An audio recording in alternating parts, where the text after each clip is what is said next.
I'm Jamie Hooper with Remax Crest and jamiehooper.com, and today we're going to talk about subject to sale offers and the pros and cons of them.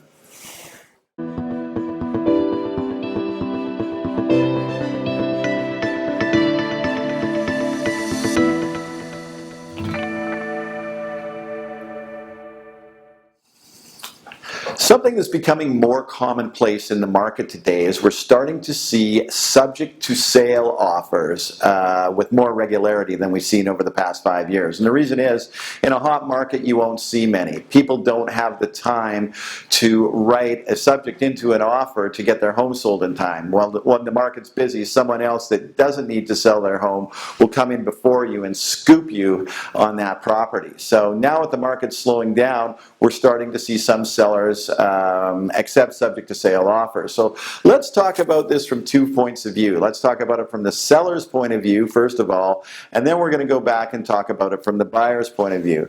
So from the seller's point of view, accepting a subject to sale offer really doesn't cause you any harm because you're going to protect yourself. So let's say John Smith comes in and writes me an offer on my home, subject to him getting financing from the bank, subject to him doing a building inspection, and he approves of it. And then the third subject he writes in is subject to him selling his home. Now let's say he writes me the offer on April 1st, and he writes he wants 30 days to sell his home by April 30th.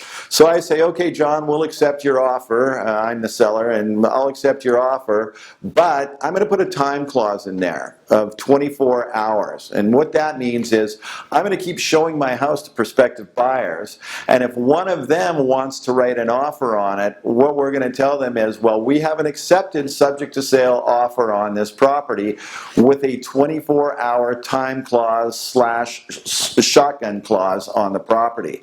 And what that means is, so now Bill Jones comes in and writes me another offer, and I accept his offer, but I write back into his offer that this offer is subject to me being released from an offer I previously accepted on April 1st within 24 hours. So what I'm going to do is my agent is going to do is he's going to go back to the other person once we accepted Bill Jones's offer and go back to John Smith and tell him, okay, John, we are invoking our 24-hour time clause.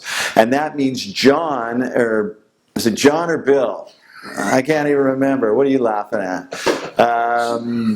John Smith will now have to remove all of his subjects within 24 hours, or I'm going to sell the property to Bill Jones. So that's how you protect yourself as a seller and how it's no real disadvantage.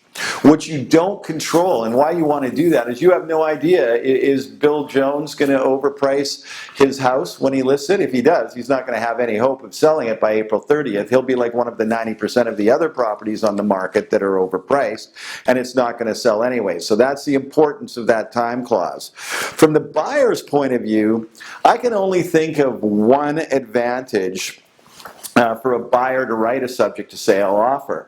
If you're a seller, put yourself in the seller's shoes. Someone comes along and says, yes, I'll buy your house and I'll pay you this money for it. I just have to sell my house first.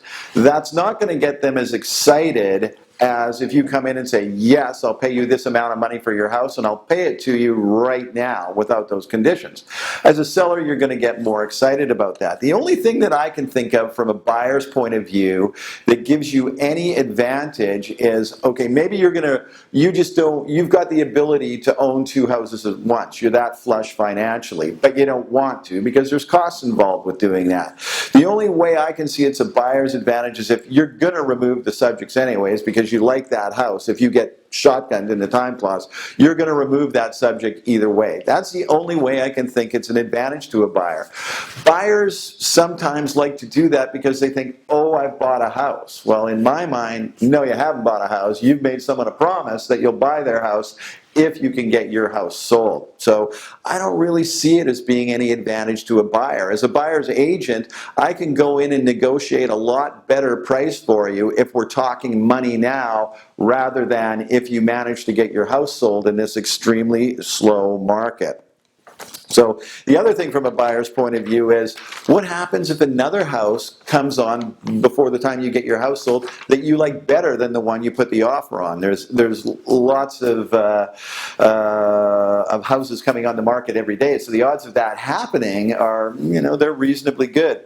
Over the last 5 years, selling your house was easy. Finding the new house was what was difficult. Well, that's all changed. Now, selling your house is the difficult part, but because there's 2 to 3 times as many properties on the market as there was before, you've got plenty of selection to find there. So my advice is sell your place first and then go in with a pocket full of money and talk to the seller when you've got cash on the table and you're prepared that you can make them a good offer now. So that's all for this session. If you enjoyed it at all, please click the thumbs up or subscribe to our YouTube page or write a positive or negative comment down below either way.